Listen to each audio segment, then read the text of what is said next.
সুপ্রিয় দর্শক, আসসালামু আলাইকুম। সবাইকে স্বাগত জানাচ্ছি আজকে গুরুত্বপূর্ণ সংবাদে। প্রথমে জানিয়ে দিচ্ছি সংবাদ শিরোনাম, পরে বিস্তারিত। আজ বৈঠক ভেস্তে গেলেই ইরান যুক্তরাষ্ট্রের যুদ্ধ শুরু। এদিকে মার্কিন হামলা হলে ইরানকে সহযোগিতা করবে তালেবান। এরপর থাকছে হামাসকে ৬০ দিনের আল্টিমেটাম দিল ইসরায়েল।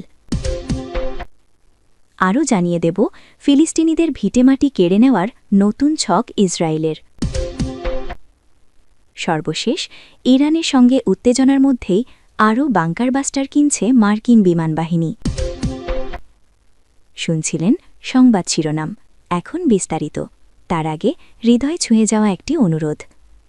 যদি ফিলিস্তিনি শিশুর কান্না এখনও আপনার বিবেককে নাড়া দেয়, যদি গাজার ধ্বংসস্তূপে দাঁড়িয়ে থাকা মায়ের নিঃশব্দ আর্তনাদ আপনাকে নীরবে কাঁদায়, যদি যুদ্ধবিরতির মধ্যেও লাশের সারি আপনাকে প্রশ্ন করতে বাধ্য করে, যদি আপনি অন্যায়ের বিরুদ্ধে রুখে দাঁড়াতে চান, তাহলে এখনই আমাদের চ্যানেলটি সাবস্ক্রাইব করুন। কারণ আপনার একটি সাবস্ক্রিপশন মানে সত্যের পাশে দাঁড়ানো, অন্যায়ের বিরুদ্ধে অবস্থান নেওয়া, মানবতার পক্ষে অবিচল থাকা। আর কমেন্টে লিখুন আপনার বিবেক কি বলে, নীরব থাকবেন নাকি সত্যের পক্ষে আওয়াজ তুলবেন। কারণ নীরবতা অপরাধ, সত্য বলা দায়িত্ব, আর মানবতার পাশে থাকাই আমাদের পরিচয়। চলুন বেশি কথা না বাড়িয়ে বিস্তারিত জেনে নিই। আজ বৈঠক ভেস্তে গেলেই ইরান যুক্তরাষ্ট্রের যুদ্ধ শুরু। পারমাণবিক ইস্যুতে ইরান ও যুক্তরাষ্ট্রের মধ্যে প্রথম দফার পর দ্বিতীয় ধাপে বৈঠক মঙ্গলবার ১৭ ফেব্রুয়ারি সুইজারল্যান্ডের জেনেভায় অনুষ্ঠিত হতে যাচ্ছে। এ নিয়ে ইতোমধ্যে জেনেভায় পৌঁছেছেন ইরানের পররাষ্ট্রমন্ত্রী আব্বাস আরাগাচ্ছি। সামাজিক যোগাযোগ মাধ্যম এক্সে আরাগাচ্ছি লিখেছেন, একটি ন্যায্য ও ন্যায়সঙ্গত চুক্তি অর্জনের জন্য বাস্তব ধারণা নিয়ে আমি জেনেভায় আছি। দুই দেশের উচ্চ পর্যায়ের এই বৈঠক পরোক্ষভাবে যুক্ত থাকতে পারেন মার্কিন প্রেসিডেন্ট ডোনাল্ড ট্রাম্প। ওয়াশিংটনের পক্ষ থেকে এই বৈঠকে থাকতে পারেন মার্কিন বিশেষ দূত স্টিভ উইটকফ এবং ট্রাম্পের জামাতা জ্যারেড কুশনার। মার্কিন পররাষ্ট্রমন্ত্রী মার্কো রুবিও বলেছেন, কূটনৈতিক সমাধানের সুযোগ আছে, তবে চুক্তি করা কঠিন হবে। অন্যদিকে বৈঠকের আগে ইরান জানিয়েছে, নিষেধাজ্ঞা শিথিল না হলে কোনো সমঝোতা হবে না। তাদের দাবি, সমঝোতা হলে তা হতে হবে দেওয়া নেওয়ার ভিত্তিতে। শূন্য ইউরেনিয়াম সমৃদ্ধকরণের দাবি তারা মানবে না। মার্কিন এক কর্মকর্তার বারাত দিয়ে অ্যাক্সিওসের প্রতিবেদনে বলা হয়েছে, ট্রাম্পের প্রস্তাবে ইরানের রাজি হওয়ার সম্ভাবনা শূন্য।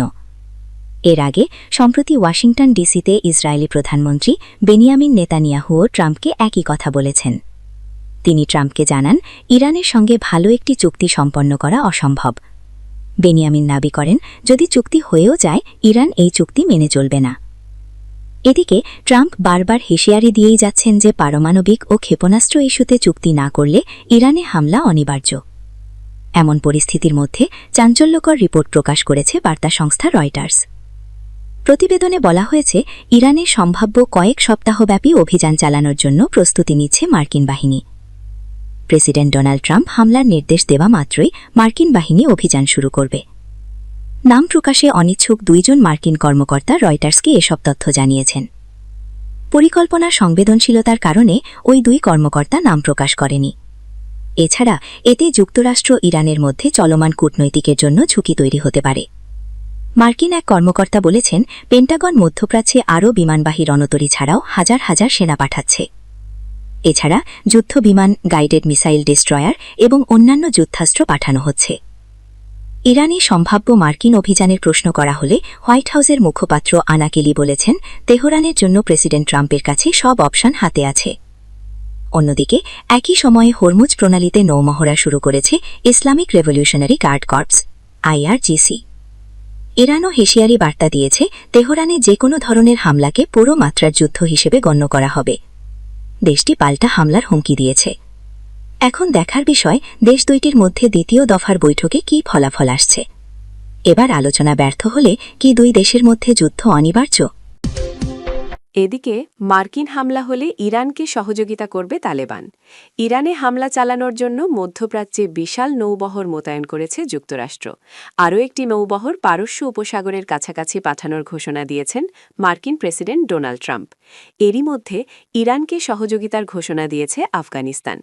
এর আগে মার্কিন হামলার হুমকির মুখে ইরানের পাশে দাঁড়ানোর ঘোষণা দিয়ে রেখেছে ইরাকের শিয়া মিলিশিয়ারা। তবে সুন্নি মুসলিম অধ্যুষিত ইরাক সহ অন্য কোনো দেশ সম্ভাব্য যুদ্ধে তেহরানের পক্ষাবলম্বনের বিষয়ে কিছুই জানায়নি, যদিও সবাই যুদ্ধের বিরোধিতা করে আলোচনার মাধ্যমে উত্তেজনা কমানোর উপর জোর দিয়েছে। আফগানিস্তান সুন্নি মুসলিম অধ্যুষিত দেশ হলেও শিয়া মুসলিমদের শাসিত ইরানকে সহযোগিতার হাত বাড়িয়ে দিয়েছে। তালেবান মুখপাত্র জাবিহুল্লাহ মুজাহিদ রোববার রেডিও ইরানের পশতু ভাষা বিভাগকে জানিয়েছেন, ইরানে মার্কিন হামলার ঘটনা ঘটলে তালেবান যোদ্ধারা ইসলামী প্রজাতন্ত্র ইরানকে সাহায্য ও সহযোগিতা করবে। জাবিহুল্লাহ বিষয়টি আরও স্পষ্ট করে বলেন, ইরান অনুরোধ করলে আফগানিস্তানের জনগণ সহানুভূতি দেখাবে এবং সম্ভাব্য সহযোগিতা করবে। তবে তিনি উল্লেখ করেন যে এর অর্থ এই নয় যে সুন্নি এই গোষ্ঠীটি স্বয়ংক্রিয়ভাবে আমেরিকার বিরুদ্ধে কোনো প্রতিশোধমূলক যুদ্ধে জড়িয়ে পড়বে। পাশাপাশি তালেবানের পক্ষ থেকে এই বার্তাও দেওয়া হয়েছে যে তারা আমেরিকা ও ইরানের মধ্যে কোনো সংঘাত চায় না। তারা ইরানের পারমাণবিক কর্মসূচি নিয়ে চলমান সমস্যার সমাধানে যুদ্ধের বদলে কূটনৈতিক পদক্ষেপ এবং নিরবিচ্ছিন্ন আলোচনাকেই অগ্রাধিকার দেয়।